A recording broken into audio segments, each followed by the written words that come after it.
Praise the lord. మన ప్రభు అయిన యేసుక్రీస్తు వారి నామంలో మీకు శుభాలు, వందనాలు తెలియజేసుకుంటూ ఉన్నాం. గడిచిన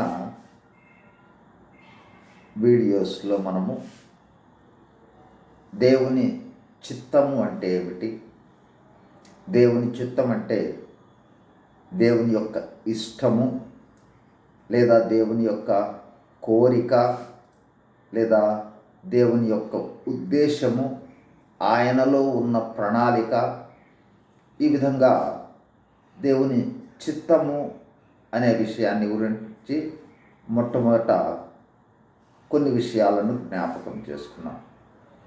తర్వాత దేవుని చిత్తము తెలుసుకోవటానికి ఉన్న సోర్సెస్ అంటే మూలాలు, ఏ విధంగా దేవుని చిత్తాన్ని మనము గ్రహించవచ్చు అనే విషయానికి సంబంధించి కొన్ని విషయాలను మనం జ్ఞాపకం చేసుకున్నాం.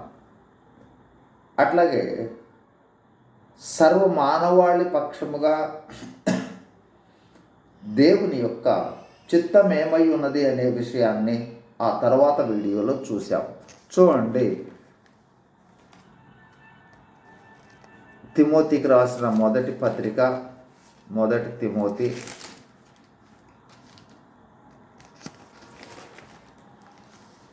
2వ అధ్యాయము 4వ వచనంలో, ఆయన మనుషులందరూ రక్షణ పొంది సత్యమును గూర్చిన అనుభవ జ్ఞానము గలవారై ఉండవలనని ఇష్టయించుచున్నాడు, అంటే కోరుచున్నాడు.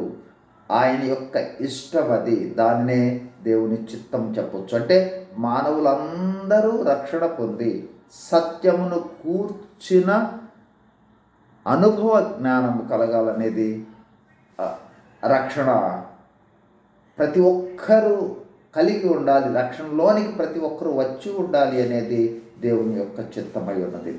ఆ తర్వాత రక్షింపబడిన వాళ్ళ పక్షముగా కొన్ని దేవుని చిత్తాలను కూడా మరొక వీడియోలో మనం చూసాం. రక్షింపబడిన తరువాత దేవుని చిత్తం విషయంలో కొన్నింటిని మనం ఇంతకు పూర్వము జ్ఞాపకం చేసుకున్నాం. ఏమిటంటే, ఎల్లప్పుడూ కృతజ్ఞతాస్తుతులు చెల్లించాలి, అట్లాగే పరిశుద్ధమైన జీవితాన్ని జీవించాలి, అంత్య దినమున లేపబడుటయే దేవుని యొక్క చిత్తము, ఆత్మతో సత్యముతో దేవునిని ఆరాధించాలని, అట్లాగే సజీవ యాగముగా మన శరీరాలను సమర్పించుకోవాలని, ఆ విధంగా కొన్ని దేవుని చిత్తాలను, అంటే రక్షింపబడిన వారు దేవుని చిత్తములో ఉండటానికి సంబంధించిన కొన్ని వచనాలను ఒక వీడియోలో చూసాం. ఈ సమయంలో మనం జ్ఞాపకం చేసుకోబోతూ ఉన్న ప్రాముఖ్యమైన విషయం ఏంటంటే, రక్షింపబడిన వారందరి పక్షముగా దేవుని చిత్తాలు బైబిల్ గ్రంథంలో సంక్షిప్తమై ఉన్నాయి. అయితే ఇవి ఇన్ జనరల్ అందరూ రక్షింపబడిన వారందరి పక్షముగా. అయితే ఈ సమయంలో జ్ఞాపకం చేసుకోబోతూ ఉన్న విషయం ఏంటంటే, వ్యక్తిగతంగా, అంటే వ్యక్తిగతంగా మన పక్షముగా దేవుని చిత్తమై ఉన్నది, దేవుని ఉద్దేశం ఏమై ఉన్నది, దేవుని కోరిక ఏమై ఉన్నది అనేది ప్రాముఖ్యమైన విషయం ఇప్పుడు జ్ఞాపకం చేసుకోబోతా ఉన్నాం. అంటే మనం అందరం కూడా వ్యక్తిగతంగా మన పక్షముగా దేవుని చిత్తాన్ని ఎరిగి జీవించాలి అనేది దేవుని యొక్క ఉద్దేశం. ఆ విషయాన్నే చూడండి, ఎఫెసీయులకు రాసిన పత్రికలో పౌలు భక్తుడు అంటాడు. ఎఫెసీయులకు రాసిన పత్రిక 5వ అధ్యాయము 15 నుండి 17 వరకు చదువుకుందాం. దినములు చెడ్డవి కనుక మీరు సమయమును పోనీయక సద్వినియోగం చేసుకొనుచు అజ్ఞానుల వలె కాక జ్ఞానుల వలె నడుచుకున్నట్లు జాగ్రత్తగా చూచుకొనుడి. ఇందు నిమిత్తము మీరు అవివేకులు కాక ప్రభు యొక్క చిత్తమేమిటో గ్రహించుడి.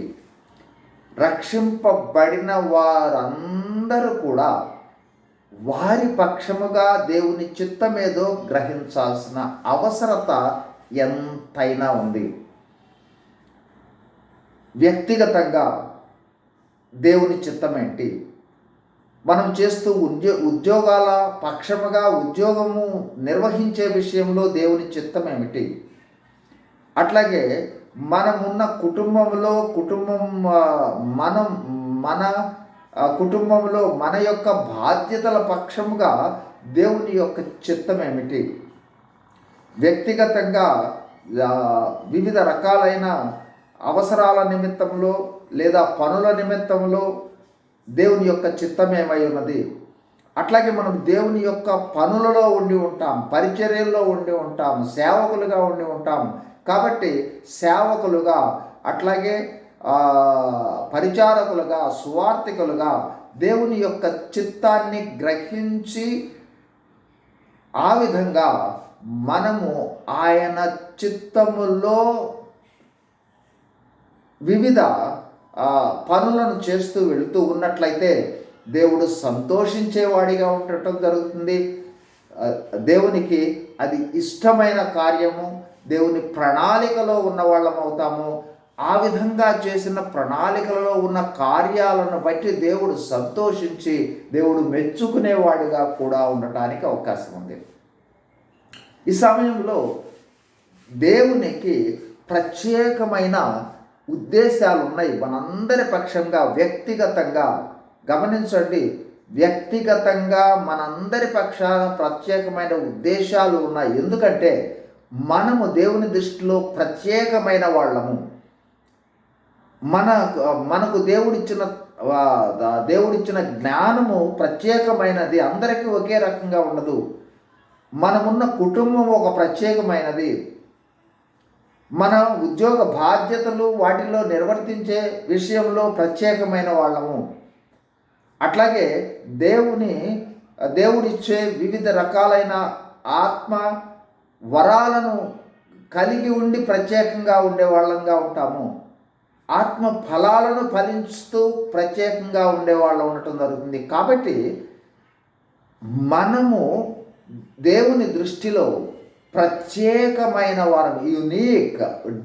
అంటే ఒకరు ఇద్దరు ఒకే రకంగా ఉండరు. ఎవరి వాళ్ళ తలాంతులు కానీ, వాళ్ళకు సంబంధించిన జ్ఞానము కానీ, వాళ్ళకున్న పరిస్థితులు కానీ, వాళ్ళ కుటుంబాలు కానీ భిన్నంగా ఉండటం జరుగుతుంది. కాబట్టి ఆయా పరిస్థితులకు అనుగుణంగా దేవునికి మన పక్షముగా తలంపులు ఉన్నాయి, చిత్తాలు ఉన్నాయి. చూడండి, ఆ విషయాన్నే మనము కీర్తనల గ్రంథము 40వ కీర్తన. ఇక్కడ దావీదు భక్తుడు అంటూ ఉన్న మాటలు చూద్దాము.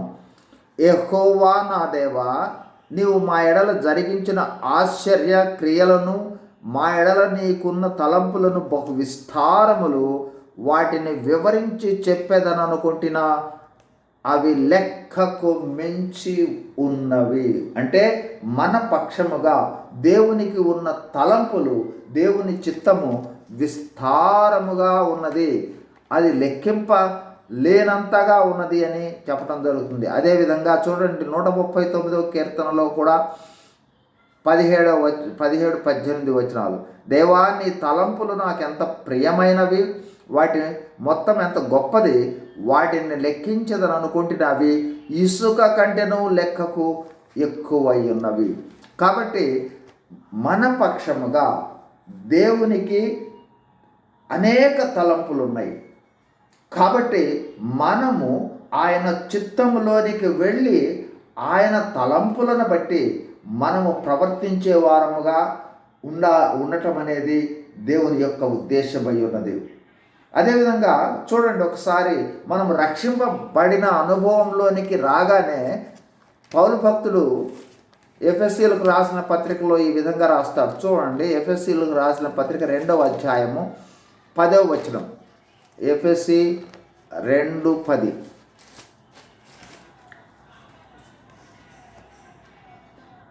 మరియు వాటి యందు మనము నడుచుకొనవలెనని దేవుడు ముందుగా సిద్ధపరచిన సత్క్రియలు చేయుటకై మనము క్రీస్తు యేసునందు సృష్టింపబడిన వారమై ఆయన చేసిన పని అయి ఉన్నాము.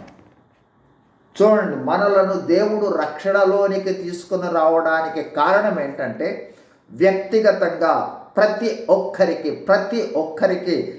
ఒక్కరికి దేవుడు, చూడండి వాటికి మళ్ళీ చదువుతున్నాను. దేవుడు ముందుగా సిద్ధపరచిన సత్క్రియలు అంటే మనము చేయవలసిన సత్క్రియలను ముందుగానే దేవుడు సిద్ధపరచుకున్నాడు. అందుకోసమై మనము క్రీస్తు యేసునందు సృజింపబడ్డ వాళ్ళమయ్యాం. అంటే రక్షింపబడిన అనుభవంలోనికి, నూతన సృష్టిలోనికి వచ్చి ఆయన చేతి పని అయి ఉన్నాము. కాబట్టి మన ఎడల దేవుడు మన కొరకై కొన్ని సత్క్రియలను ఏర్పాటు చేసి ఉంచాడు. కాబట్టి ఆయన మనము చేయవలసిన ఆ సత్క్రియల పక్షముగా దేవుని చిత్తం మనము తెలుసుకోవడం అనేది అత్యంత ప్రాముఖ్యమైన విషయం. అదే సమయంలో వ్యక్తిగతంగా దేవుని యొక్క మనము చేసే వివిధ రకాలైన పనులలో ఆయన చిత్తం ఏమై ఉన్నది, ఇది ఆయన చిత్తమేనా కాదా అని తెలుసుకోవడం అనేది కూడా అత్యంత ప్రాముఖ్యము, అత్యంత అవసరము. అయితే ఈ సమయంలో ఆ దేవుని చిత్తము జరిగించే అనుభవంలోనికి చిత్తము తెలుసుకొని మనము వివిధ రకాలైన పనులలోనికి అటెండ్ అవ్వడానికి బదులు చాలాసార్లు దేవుని చిత్తానికి భిన్నంగా కానీ దేవుని చిత్తాన్ని గ్రహించుకోకుండా కూడా వివిధ రకాలైన పనులలోనికి, ఏర్పాట్లలోనికి మనం వెళ్ళటానికి అవకాశం ఉంది. కాబట్టి ఈ సమయంలో ఈ మన పక్షముగా దేవుని చిత్తమేమై ఉన్నది ఒకసారి మనం గ్రహించినట్లయితే, ఒకసారి పౌలు భక్తుడిని ఈ సమయంలో జ్ఞాపకం చేసుకోవాల్సిన అవసరం ఎంతైనా ఉంది. చూడండి, అపోస్తుల కార్యములు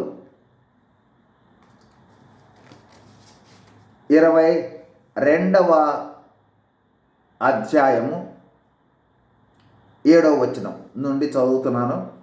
అంటే వాస్తవానికి ఈ మనం చదువుతూ ఉన్న వాక్య భాగము పౌలు భక్తుడు చెప్పే సాక్ష్యానికి సంబంధించింది.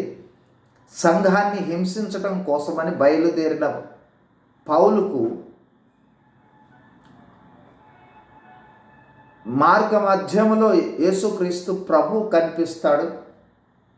కనిపించిన తర్వాత జరిగిన సంఘటన ఇప్పుడు చదువుకోబోతా ఉన్నాం. చూడండి 7వ వచనం. నేను నేల మీద పడి, సౌలా సౌలా నీవెందుకు హింసించుతున్నావని నాతో ఒక స్వరము పలుకుట వింటిని. అంటే అప్పటికి ఇంకా పౌలుగా మారలేదు పౌలు భక్తుడు, సౌలుగా ఉన్నాడు. ఆ యేసుక్రీస్తు ప్రభువు దర్శించినప్పుడు నేల మీద పడ్డాడు. నేల మీద పడి ఏమంటున్నాడు? సౌలా సౌలా నీవెందుకు నన్ను హింసించుచున్నావని నాతో ఒక స్వరము పలుకుట వింటిని. ఒక స్వరం వచ్చింది నా దగ్గరికి, సౌలా సౌలా నన్ను ఎందుకు హింసించుచున్నావని. ఆ తర్వాత చదువుతున్నాను చూడండి. అందుకు నేను ప్రభువా నీవెవడమని అడిగినప్పుడు ఆయన నేను నీవు హింసించుచున్న నజరేయుడగు యేసునని నాతో చెప్పెను. నాతో కూడా ఉన్నవారును ఆ వెలుగును చూచిరి కానీ నాతో మాటలాడిన వాని స్వరము వారు వినలేదు. అప్పుడు నేను ప్రభువా నేనేమి చేయవలెనని అడుగగా ప్రభువు నీవు లేచి దమస్కులోనికి వెళ్ళుము, అక్కడ నీవు చేయుటకు నియమింపబడినవన్నీ నీకు చెప్పబడునని నాతో అనెను. పౌలు భక్తుడు యేసు ప్రభువు దర్శించగానే యేసు ప్రభువు వారిని అడిగిన ప్రశ్న నేనేమి చేయాలి. కాబట్టి నేనేమి చేయాలి అని ప్రభువును అడుగుట అనేది అత్యంత ప్రాముఖ్యమైనది. అంటే మొట్టమొదటిదిగా మనలను మనం ఒకసారి జ్ఞాపకం చేసుకుందాం. ఎప్పుడైతే మనము రక్షణ అనుభవంలోనికి వచ్చామో ఆ రక్షణ అనుభవంలోనికి వచ్చిన వెంటనే, అనగా బాప్తిస్మంలో సాక్ష్యం ఇచ్చిన తరువాత పరిశుద్ధాత్మ అనే వరము మనలోనికి ప్రవేశిస్తుంది. ఆ పరిశుద్ధాత్మే క్రీస్తు ఆత్మ, అదే దేవుని ఆత్మ. కాబట్టి దేవుని ఆత్మ మనలో ఉంది అనేది మొట్టమొదటిదిగా గుర్తుంచుకోవాలి. రెండవదిగా, దేవుని యొక్క వాక్యమయ్యున్న బైబిల్ గ్రంథం కూడా మన దగ్గర ఉన్నది అనే విషయాన్ని గ్రహించుకోవాలి. అదేవిధంగా నిన్ను విడువను, నిన్ను ఎడబాయను, సదాకాలము నీతో ఉంటాను అనే దేవుని వాక్యాలను ఈ సమయంలో మనము జ్ఞాపకం చేసుకోవాలి. కాబట్టి ఇప్పుడు ప్రాముఖ్యమైన విషయం ఏంటంటే, ఆయన మనతోనే ఉన్నాడు, మనలోనే ఉన్నాడు. కాబట్టి మనము అడగవలసినది ఏంటంటే, మనము చేయబోతూ ఉన్న పని, ప్రభువా ఇది మీ చిత్తమేనా? దేవునిని అడిగే అనుభవంలోనికి రావాలి. పౌలు భక్తుడు అడిగినప్పుడు అంటూ ఉన్నాడు, చూడండి, మళ్ళీ జ్ఞాపకం చేస్తాను. ప్రభువా నీవెవడవని అడిగినప్పుడు ఆయన, నేను నీవు హింసించుచున్న నజరేయుడగు యేసును అని నాతో చెప్పాను. ఈ మాట గమనించండి. ఆయన అడిగినప్పుడు యేసు ప్రభువు, ఇదిగో నేను ఫలాని వాడిని అని తెలియజేసుకున్నా. అట్లాగే నీవు, నేను, మనందరం కూడా ప్రభువా వ్యక్తిగతంగా ఇప్పుడు చేయబోతూ ఉన్న పనిలో మీ చిత్తం ఏమై ఉన్నది? ప్రభువా నా పరిచర్యలో మీ చిత్తం ఏమై ఉన్నది? ప్రభువా నేను చేస్తూ ఉన్న పని మీకు సంతోషమేనా?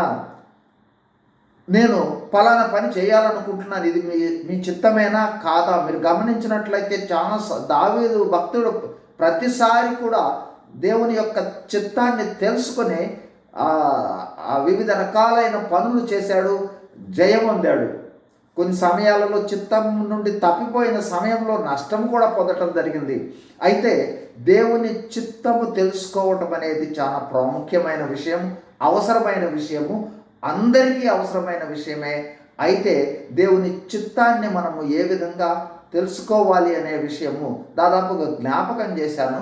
మళ్ళీ మనము ఇంకొకసారి వ్యక్తిగతంగా మొట్టమొదటిదిగా మనకు ఉండవలసిన మొదటి లక్షణం ఏంటంటే, దేవుని చిత్తము ఎరిగి ఆ పని చేయాలి అని నిశ్చయించుకోవాలి. ఇది ప్రాముఖ్యమైనది.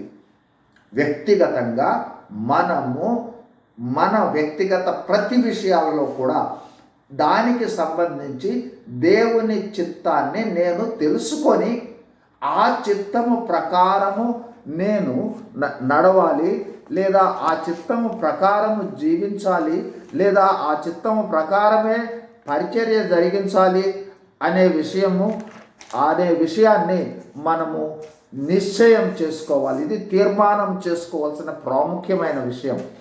కాబట్టి ఈ విధమైన తీర్మానము లేనప్పుడు ఎప్పుడో ఒక సమయంలో చిత్తం కోసము ఎదురు చూస్తాము.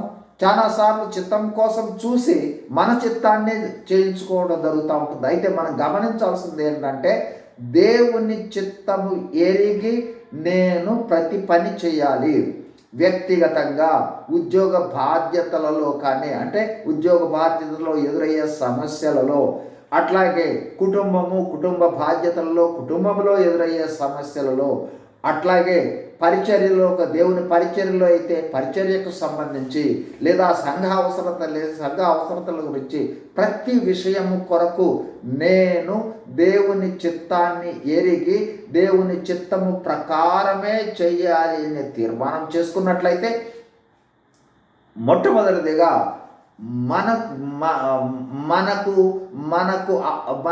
మన ప్రశ్నలన్నింటికీ, మన సమస్యలన్నింటికీ సమాధానముగా మన వద్ద బైబిల్ గ్రంథం ఉంది. బైబిల్ గ్రంథంలో ప్రతి ఒక్క సమస్యకి పరిష్కారము బైబిల్ గ్రంథంలో తేటగా ఉన్నది. కాబట్టి చేయవలసిన ప్రాముఖ్యమైన విషయాలను ఇప్పుడు జ్ఞాపకం చేసుకుంటా ఉన్నాము. కాబట్టి మనము చేయవలసిన ప్రాముఖ్యమైన విషయం ఏంటంటే అనుదినము ఆసక్తిగా బైబిల్ గ్రంథంలోని ప్రతి విషయాలను కూడా తెలుసుకోవటానికి, అది కూడా ఆత్మ సహాయం ద్వారా తెలుసుకోవడానికి ప్రయత్నం చేయాలి. అంటే అనుదినము వాక్యాన్ని చదివే వాళ్ళంగా ఉండాలి, వాక్యాన్ని గ్రహించే వాళ్ళంగా ఉండాలి. మొట్టమొదటి రోజు మీకు జ్ఞాపకం చేశాను, చూడండి. కీర్తనల గ్రంథము 40వ అధ్యాయంలో దావీదు భక్తుడు అంటాడు, నా దేవా నీ చిత్తము నెరవేర్చుట నాకు సంతోషము, నీ ధర్మశాస్త్రము నా ఆంతర్యంలో ఉన్నది.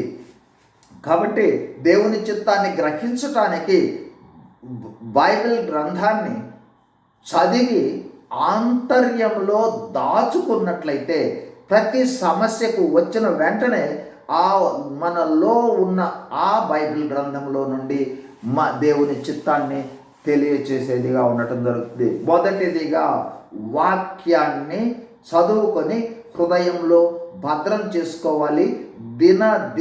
దినదినము వాక్యం చదువుకునే వాళ్ళగా ఉండాలి. ఇది మొదటిది. ఇక రెండవదిగా వాక్యము తెలియటం మాత్రం కాదు, రెండవదిగా గుర్తుంచుకోవాల్సిన విషయం ఏంటంటే అనుదినము ఆయన సన్నిధిలో ప్రార్థనలో గడిపే వాళ్ళంగా ఉండటం జరుగుతుంది.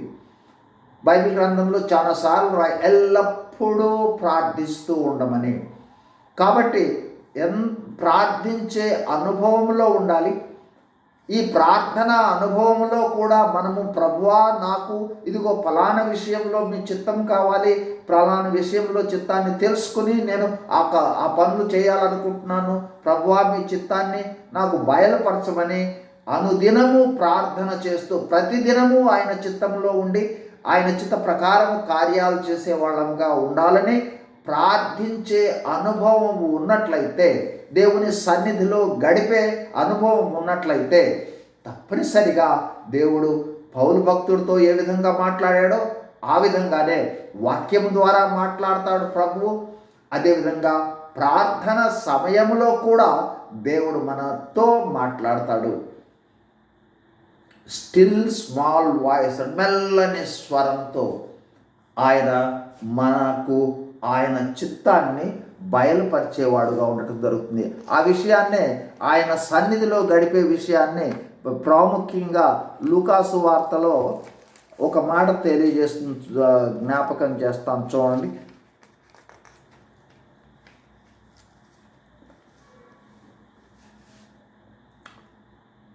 10వ అధ్యాయం 41వ వచనంలో, అందుకు ప్రభువు మార్తా మార్తా నీవు అనేకమైన పనులను గురించి విచారము కలిగి తొందరపడుతున్నావు, కానీ అవసరమైనది ఒక్కటే, మరియ ఉత్తమమైన దానిని ఏర్పరచుకొనెను, అది ఆమె యొద్ద నుండి తీసివేయబడదు. ఏమిటి అవసరమైన ఒక్కటే? మరియ ఏర్పరచుకున్న ఉత్తమమైనది ఏమిటి అంటే చూడండి 39వ వచనం, ఆమెకు మరియను సహోదరి ఉండెను, ఈమె యేసు పాదముల యొద్ద కూర్చుండి ఆయన బోధ వినుచుండెను. ఇది ప్రాముఖ్యమైన విషయం.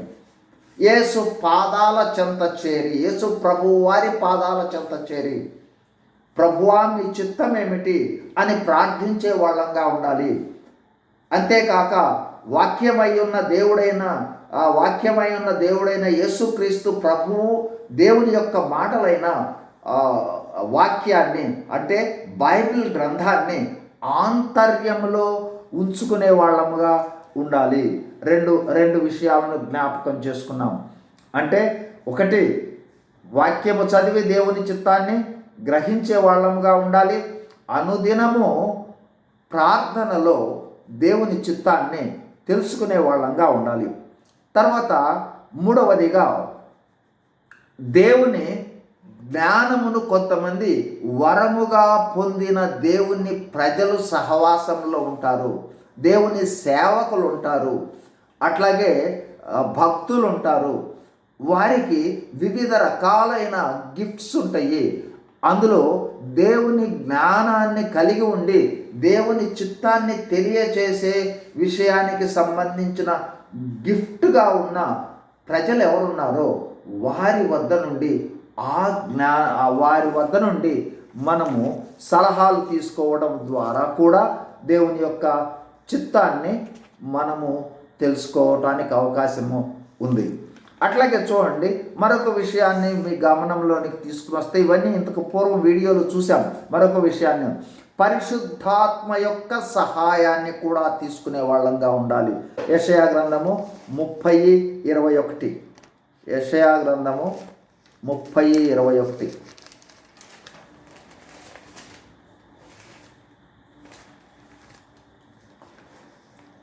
మీరు కుడి తట్టైనను ఎడమ తట్టైనను తిరిగినను ఇదే త్రోవ, దీనిలో నడువుడి అని నీ వెనక నుండి ఒక శబ్దము నీ చెవులకు వినబడును. పరిశుద్ధాత్మ దేవుడు మనలోనే ఉంటాడు. కాబట్టి ఒకవేళ మనము తీసుకునే నిర్ణయం వచ్చినప్పుడు మన అంతరంగంలో పరిశుద్ధాత్మ దేవుడు హెచ్చరికలు జారీ చేయడం ప్రారంభిస్తాడు. ఎందుకంటే అంతరాత్మ, మనలో ఉన్న అంతరాత్మ లేదా పరిశుద్ధాత్ముడు మనలో వచ్చినందువల్ల మన ఆత్మలో ఉన్న ఆ అంతరాత్మ ద్వారా పరిశుద్ధాత్మ దేవుడు మన హెచ్చరికలు తెలియజేస్తాడు.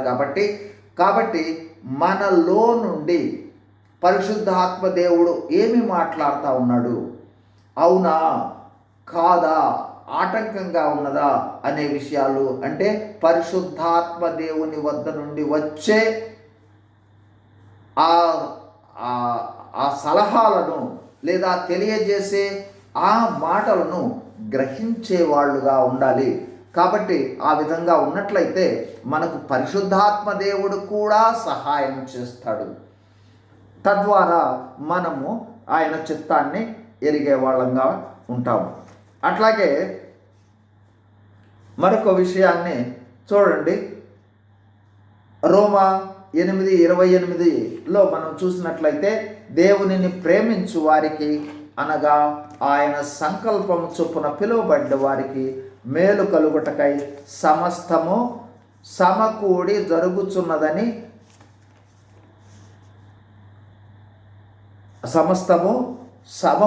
జరుగుచున్నదని ఎరుగుదుము అనే వాక్యం సెలవిస్తూ ఉంది.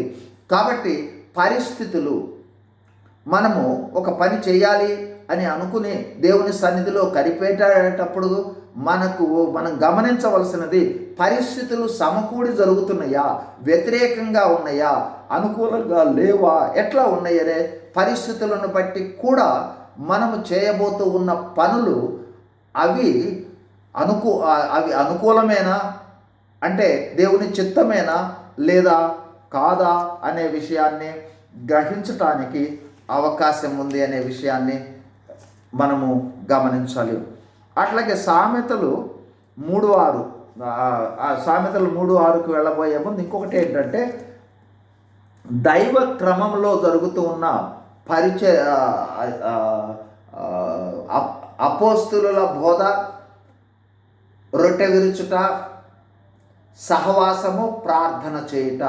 కాబట్టి ఇవి సంఘములో జరిగే 4 రకాలైన ప్రాముఖ్యమైన కార్యాలు. ఈ కార్యాలలో మనము పాల్గొనుట ద్వారా కూడా మన వ్యక్తిగతమైన చిత్తాన్ని దైవ సేవకుడు మాట్లాడే సమయంలో కానీ, లేదా ఇంకొక సమయంలో కానీ, ప్రార్థనా సమయంలో కానీ, సహవాస సమయంలో కానీ మనము ఆయన చిత్తము కోసం కనిపెట్టే వాళ్ళంగా ఉంటే ఏదో ఒక రూపంలో ఆయన ఈ సహవాసంలో నుండి, ఈ అనుభవంలో నుండి మనకు దేవుని చిత్తాన్ని తెలియచేస్తాడు. కాబట్టి ఆ విధంగా కూడా దైవ చిత్తాన్ని తెలుసుకోవడానికి అవకాశం ఉంది. అయితే ఈ సమయంలో జ్ఞాపకం చేసుకుంటూ ఉన్న మరొక విషయం ఏంటంటే, చూడండి, సామెతల గ్రంథము 3:6. సామెతల గ్రంథము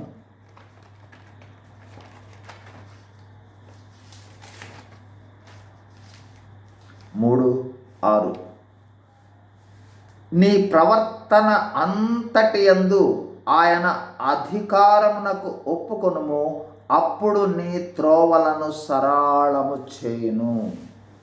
ఇప్పుడు ఆయన అధికారానికంటే ఆయన చిత్తము బయలుపరచబడింది అనే విషయాన్ని మనం నమ్మాలి. ఇది మరొక ప్రాముఖ్యమైన విషయం.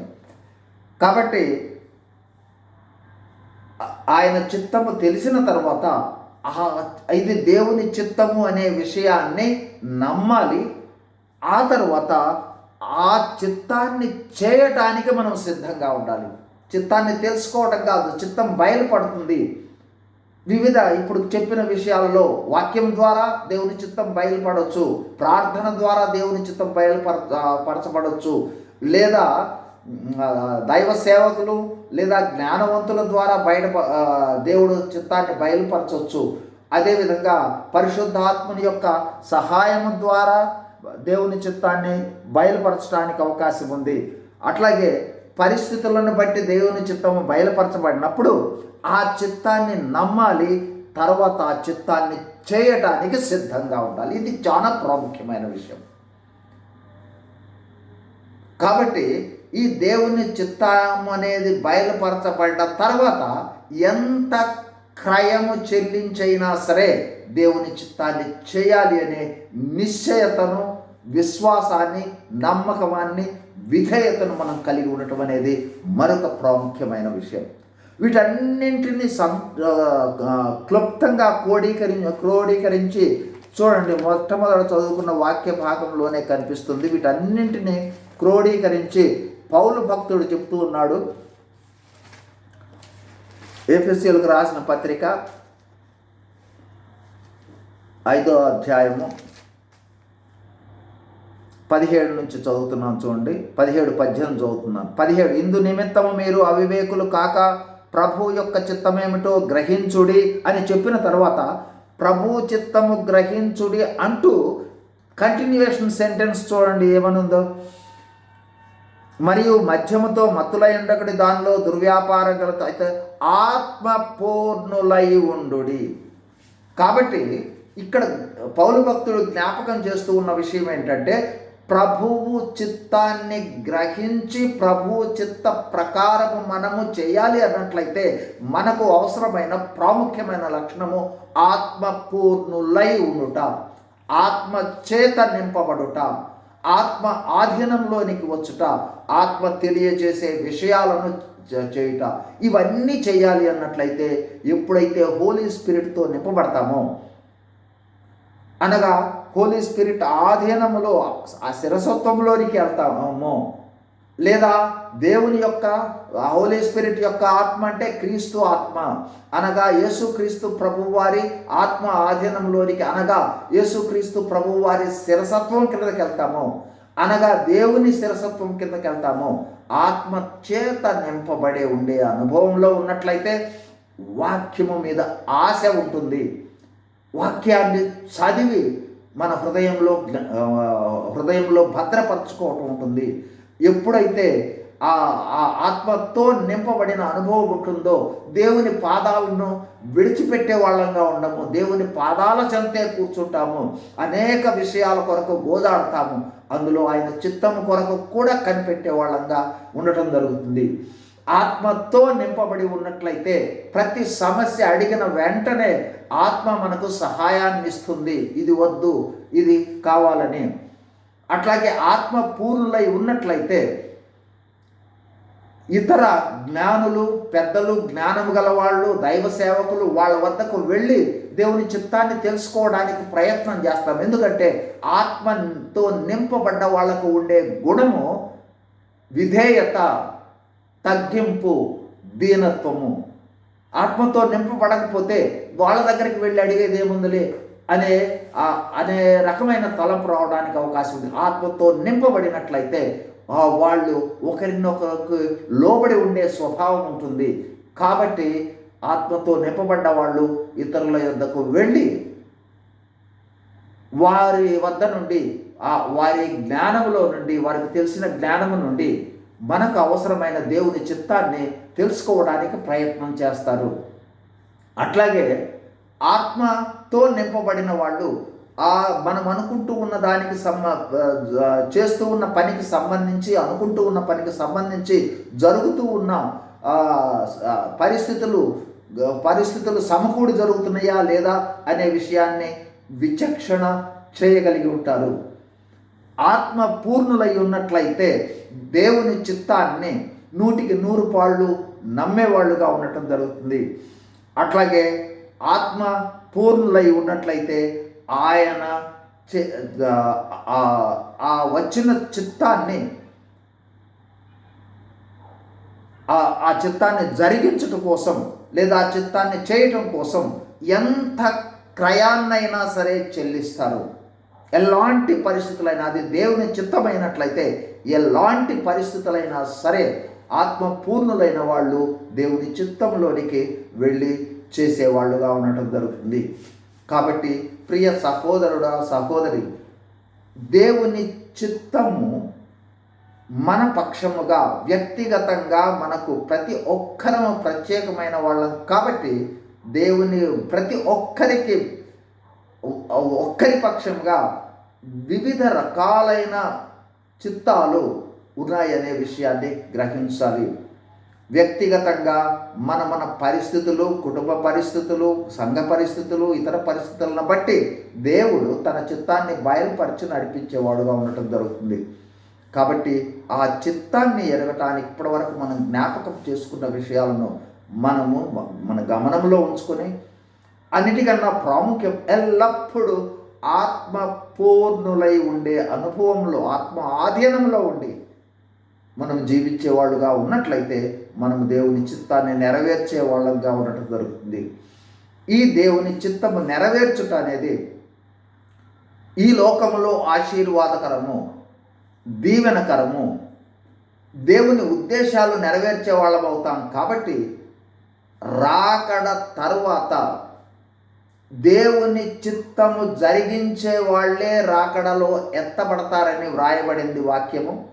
రాకడ తర్వాత దేవుడు మన కొరకు ఏ పనులను నియమించాడో ఆ పనులు దేవుని చిత్తం చేత జరిగించినట్లయితే క్రీస్తు ప్రభు న్యాయపీఠం ఎదుట ఆ ప్రభు వద్ద నుండి బహుమానాలు పొందేవాళ్ళంగా ఉంటాము, మహిమ పొందేవాళ్ళంగా ఉంటాము, ఘనత పొందేవాళ్ళంగా ఉంటాము, అదేవిధంగా కిరీటాలు పొందేవాళ్ళంగా ఉండటం జరుగుతుంది. ఈ విధమైన అనుభవంలోనికి ఆ రాకడలో ఎత్తపడ తర్వాత ఈ అనుభవంలోనికి వెళ్ళి అదే మహిమతో, అదే ఘనతతో, అదే విధమైన బహుమానాలతో నిరంతరము నిత్యత్వము దేవునితో పాటు ఉండేవాళ్ళంగా ఉండటం జరుగుతుంది. ఆ విధంగా మనము ఈ లోకంలో దేవుని చిత్తాన్ని జరిగించి దేవునికి మహిమార్థమై జీవించి దేవునితో పాటు మహిమకరమైన జీవితం జీవించినట్లుగా మనందరికీ దేవుడు సహాయం చేయనుగాక. దేవుడు తన వాక్యంను దీవించుగాక. చిన్న ప్రార్థన చేసుకుందాం. పరిశుద్ధమైన మా ప్రియ పరలోకపు తండ్రి, యేసు ప్రభు వారి ప్రశస్తమైన నామంలో వందనాలు, స్తోత్రాలు. ప్రభువా, వ్యక్తిగతంగా మా పక్షంగా మీకు ఒక చిత్తం ఉన్నది దేవా. ఆ చిత్తాన్ని మేము గ్రహించుట ప్రాముఖ్యమైన విషయము. కాబట్టి మీరు చిత్తాన్ని మీ సన్నిధిలో కనిపెడితే చిత్తాన్ని బయలుపరిచే దేవుడు అని దేవా మీరు జ్ఞాపకం చేస్తూ వచ్చారు. ఆ విధంగా మీ చిత్తాన్ని గమనించి దేవా ప్రతి పనిని కూడా మీ చిత్త ప్రకారం చేసి మీ నామాన్ని ఘనపరిచేవారుగా అవడమని వేడుకుంటూ ఈ సమయంలో వింటూ ఉన్న ప్రతి ఒక్కరిని కూడా జ్ఞాపకం చేసుకుని మీ దయగలిగిన హస్తాలను వారిపై ఉంచి వారి ప్రతి అవసరత తీర్చి సహాయం చేసి ప్రభు మీ రాకడలో ఎత్తబడేవాళ్ళుగా సిద్ధపరచుకుని యేసు క్రీస్తు ప్రభు వారి శ్రేష్టమైన నామంలోనే వందనములు చెల్లిస్తూ వేడుకొనుచున్నాము తండ్రి. ఆమేన్. Praise the lord.